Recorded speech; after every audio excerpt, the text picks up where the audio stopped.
I'm Amy Goodman. Iraqi Shia cleric Muqtada al-Sadr ordered the Mehdi army to withdraw its fighters from the streets today after 6 days of battling U.S.-supported Iraqi military forces. At least 270 people have reportedly died in the fighting since the Maliki government launched its crackdown on rival Shia paramilitaries. While all the attention is fixed on the political actors vying for control of the oil-rich city of Basra, we take a step back and look at the human cost of the war and the many armed groups it's created. Refugees International estimates up to 5 million Iraqis have been displaced since 2003. That's 1 in 5 Iraqis who've had to flee their homes since the U.S. invaded March 2003. 2.5 million Iraqis have been internally displaced, and an equal number have managed to leave the country to Jordan, Lebanon, Egypt, Turkey, the Gulf states, and most of all, Syria, which hosts 1.5 million Iraqis. But these countries are all raising concerns over the influx of Iraqis, and last October, Syria closed its borders. Independent journalist and author Deborah Campbell spent 2 months embedded with Iraqi refugees in Syria just as the borders were closing. She writes about the people she met in an article published in the latest issue of Harper's Magazine. It's called Exodus: Where Will Iraq Go Next? Deborah Campbell joins us in our Firehouse studio. Welcome to Democracy Now! Thank you, Amy. It's good to be here. Talk about the refugee crisis overall, and then specifically in Syria. Well, I spent 2 months among the refugees, as you mentioned, and I was there starting in the summer of 2007, and then I went again up until January of this year. When I arrived, it was at the height of the exodus. About 60,000 Iraqis were leaving the country every month, and at this point, the only place that they could go was Syria. It was the last country that was accepting them. And most of them were leaving with a couple of days' notice, just taking whatever they could carry. And the type of refugee crisis that we're looking at is largely middle class. These are people who were accountants, doctors, professors, teachers back in Iraq. Essentially, they're the kind of people that are the basis of civil society, and they're the ones that have managed to leave the country. The very wealthiest went to Jordan. Those with less means went to Syria, where the living standards were a little bit less expensive. And this increased the population of Syria by 10%.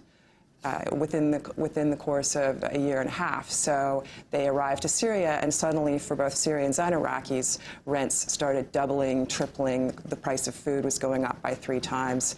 Though Syria's been extremely generous, they've been paying a very high price. Why did Syria accept so many? Well, it has something to do with Syria's pan-Arab philosophy. That's one thing. But Syria has a long history of accepting refugees. They have about 400,000 Palestinians living there to this day, and they didn't want to follow the lead of everyone else and close the border. I want to play a clip from an interview with a woman named Haifa, whom you met in Damascus. Can you introduce this clip for us? This woman is from Basra. She's Shia and married to a Sunni man, and they left about a year and a half ago, and she's going to tell us why. I woke up at 6 in the morning. My husband had already gone to work. I opened the front door and found this letter on it. I called my husband and didn't allow the children to go to school.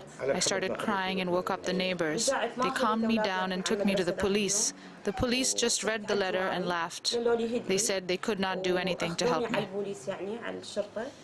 That's Haifa of Basra. And so what's happened after that? Well, this is a very good example of a very typical situation. The letter that she received, she's holding a bullet. I met many, many refugees who had exactly this story. It's part of the sectarian cleansing that began after the Iraq War, basically about 3 years after the Iraq War. They're also very typical in the sense that intermarriage was widespread. One of the things her husband told me was how they used to celebrate all the religious holidays, including Christmas, with their Christian neighbors. This was very common across Iraq. Until the fabric of society began to break down. You see a the rise of sectarianism going along with things like the lack of electricity and water and law and order and militias rising up. And by 2006, it came to a point where they were having their lives threatened. Their daughter, who, because her father is Sunni, she's Sunni, started to wear a Shia pendant and cover her hair, which is something that they didn't do in the past. So then they had to leave. Now, we've been hearing a lot about this story of how the refugee crisis has come to a bit of a halt. And of course, with the border closed with Syria, that's partially true. It's been a lot harder for people to get out. But at the same time, very few Iraqis have actually gone back. And to a place like Basra, obviously, it's absolutely impossible. This family will never be able to go back. Being a mixed family, they will never be able to go back. One of the things that distinguishes this family is that the family members are still all alive, although relatives of theirs had been killed. Tell us about Haifa and the bullet.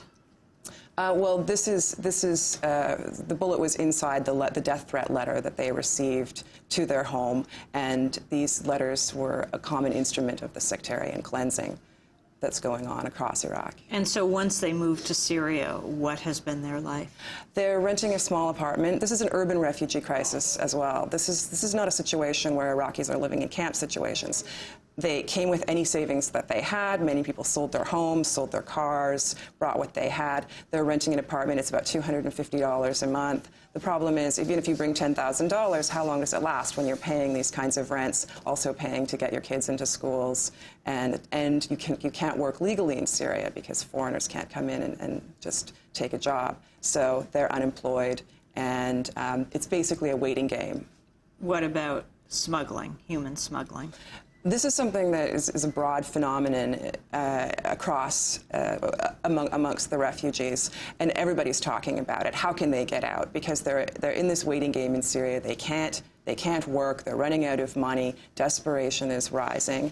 And I met actually one of their neighbors, a young man who was 19 years old, and he was paying a smuggler $9,000 he was going to go back into Iraq, go through northern Iraq, into Turkey, walk through the mountains, and go to Greece. And it was his second attempt. The first one, he'd been arrested and jailed in Greece, and the smuggler had run off. One of the things that's happening with the human trafficking as well is that there's a great deal of, obviously, corruption. People that believe that they're going to get documents or that end up giving money to somebody, and I know someone who parted with $26,000 and the smuggler ran away. So this is their life savings. You have seen most of the Iraqis that are arriving in Sweden are coming through human trafficking networks. There's attempts to stop them, but there's a lot of desperation. And a lot of people are being smuggled out so that they can go to university abroad, so that they can establish a life. It's not simply to commit some kind of illegal act. I want to ask you about a man named Sif, but we have to break. Deborah Campbell, our guest, independent journalist, she spent 2 months embedded with the refugees from Iraq and Syria and wrote a piece for Harper's called Exodus, Where Will Iraq Go Next? Stay with us. طالعة من بيت أبوها رايحة لبيت الجيران فاطمة سلم علي يمكن الحيل زعلان طالعة من بيت أبوها رايحة لبيت الجيران فاطمة سلم علي يمكن الحيل زعلان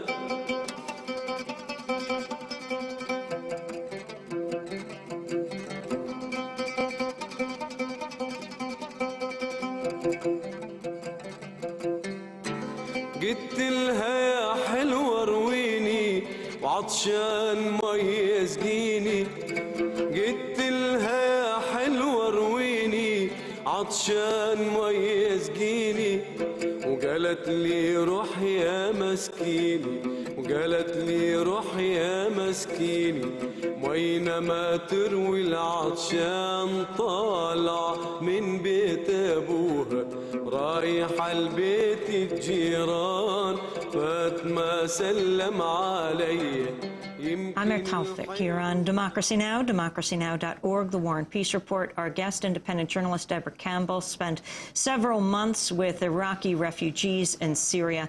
Deborah, I wanted you to talk about what happened to the family of Saif, the former intelligence officer. We have photographs of his wife and 9-year-old daughter, Asma. And for our listening audience, you can go to our website at democracynow.org to watch or look at these photos. Right. Asma is a 9-year-old girl, and 2.5 years ago, the farmhouse where she lived with her father and mother in Baghdad was hit by rocket-propelled grenades by the Badr Brigade. This is a militia that's very close to the current Shia government. It's also involved in the fighting currently going on in Basra at this moment, the fight for power that's coming down right now. And at this point, her older sister was killed. She herself was badly burned, and